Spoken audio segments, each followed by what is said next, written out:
SPVM est hors de contrôle. Ce n'est pas la première fois que le service de police de la Ville de Montréal a agressé ou maltraité mes collègues de travail de chez Rebelle Media. Nous allons poursuivre le SPVM et si vous voulez contribuer à nous aider à défrayer les coûts de la poursuite judiciaire, s'il vous plaît, rendez-vous à défendrejournaliste.com et aidez-nous à financer notre poursuite. Le SPVM est incontrôlable et ils vont avoir besoin d'un juge pour leur rappeler qu'ils n'ont aucun droit d'agresser aucun journaliste. Donc, rendez-vous sur défendrejournaliste.com et faites un don. Plus de 10 000 personnes ont pris part à cette belle marche pacifique. Toute la journée, tout s'est bien déroulé. Les gens étaient dans la paix et dans la joie. Les gens dansaient, chantaient. C'était merveilleux à voir. Et pourquoi tu es ici aujourd'hui? Seulement pour rayonner et vibrer en vibration et en énergie avec toutes ces belles personnes autour de moi. Pour avoir nos droits et libertés qu'on va perdre. Puis avec la loi 96, c'est assez inquiétant. Le droit de jouir de nos biens en toute quiétude. Les procès équitables qu'on va perdre. Je me rappelle pas de tout, là, mais c'est vraiment grave. Parce que là, ça, c'est plus juste des décrets. Ça va être une loi. Fait que c'est pour ça qu'il faut toujours continuer. Il faut pas lâcher le gouvernement. Jamais. Legault à l'échafaud!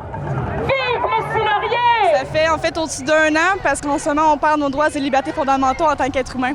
Donc, je suis ici pas juste en fait pour vouloir quelque chose de la manifestation, mais d'être en harmonie et en amour avec tous ceux qui sont normaux, qui pensent en fait avec l'amour et la paix à l'intérieur d'eux. Et qu'est-ce qui t'a fait réaliser que tout ça, ça fonctionnait pas? La corruption. En fait, quand on nous dit de se déshumaniser pour sauver les gens, c'est aberrant. Ils veulent enlever notre humanité. L'humanité, en fait, de se donner de l'affection. Nous sommes des êtres humains, des animaux à la base. On a besoin d'être des êtres sociables. Donc, si on nous enlève ça, on nous enlève le droit d'être humain.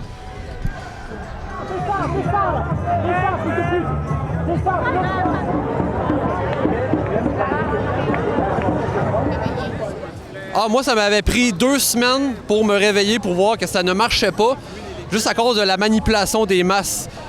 Pendant 2 semaines, je voyais que c'était toujours le même narratif. Il y avait un seul point de vue. Puis quand il y a un seul point de vue, bien, c'est là que tu peux constater qu'il y a quelque chose qui ne marche pas. Puis il n'y avait aucun débat sur le sujet, contrairement au H1N1 en 2009. Fait que voilà, ça m'a pris 2 semaines. Jusqu'au moment où nous arrivions au parc Jarry, à la finalité de la marche, quelque chose a alerté les gens. Il se trouve qu'un petit garçon autiste de 10 ans aurait fui sa mère en courant. Et donc, la mère aurait demandé de l'aide aux policiers afin de rattraper ce jeune homme. Les policiers, en voyant le jeune homme, ont accouru et ils ont arrêté le petit garçon et l'ont mis à terre. Vous comprendrez que cet acte a été interprété par les manifestants comme étant délibéré et injustifié envers ce petit garçon. Les gens se sont attroupés autour des policiers et ces derniers ont répondu automatiquement en pulvérisant du poivre de Cayenne. Moi qui étais présente, j'ai approché les policiers et je leur ai demandé le pourquoi ils avaient fait usage de poivre de Cayenne tout en sachant qu'il y avait des enfants présents dans le parc. L'agent de police qui était en face de moi m'a menacé avec sa bonbonne et l'homme qui était à mes côtés a réagi à la scène. Et par la suite, les policiers se sont retournés pour nous asperger de poivre de Cayenne d'au moins 3 bonbonnes sans même nous avertir. À partir de ce moment-là, tout a escaladé. Les gens couraient et ça criait en panique.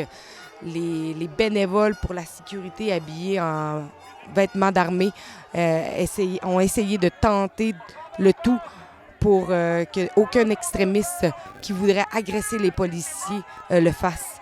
Néanmoins, la situation a continué à dégénérer et la foule a commencé à grossir jusqu'à ce que les policiers retournent à leur voiture et reculent en bas de la rue. Par la suite, puisqu'il n'y avait aucune autre présence policière, les gens se sont dispersés pacifiquement tout en criant victoire d'avoir gagné ce combat contre la police. Malheureusement, la police a une grande incapacité à contrôler une meute. Ils ont tendance à faire usage de la force au lieu de dialoguer. Le poivre de Cayenne est un outil et une arme dangereuse, surtout quand il y a des enfants autour. Et encore une fois, la police fut négligente et n'a pas suggéré la situation.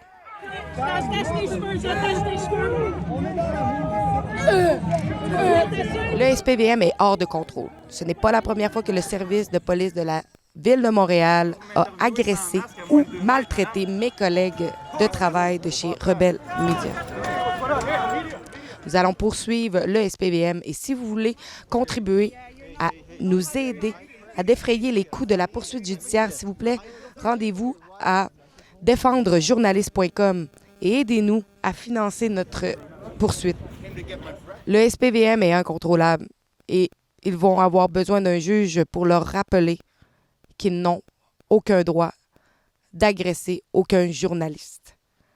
Donc, rendez-vous sur défendrejournaliste.com et faites un don. Le SPVM est incontrôlable et ils vont avoir besoin d'un juge pour leur rappeler qu'ils n'ont aucun droit d'agresser aucun journaliste. Donc, rendez-vous sur défendrejournaliste.com et faites un don.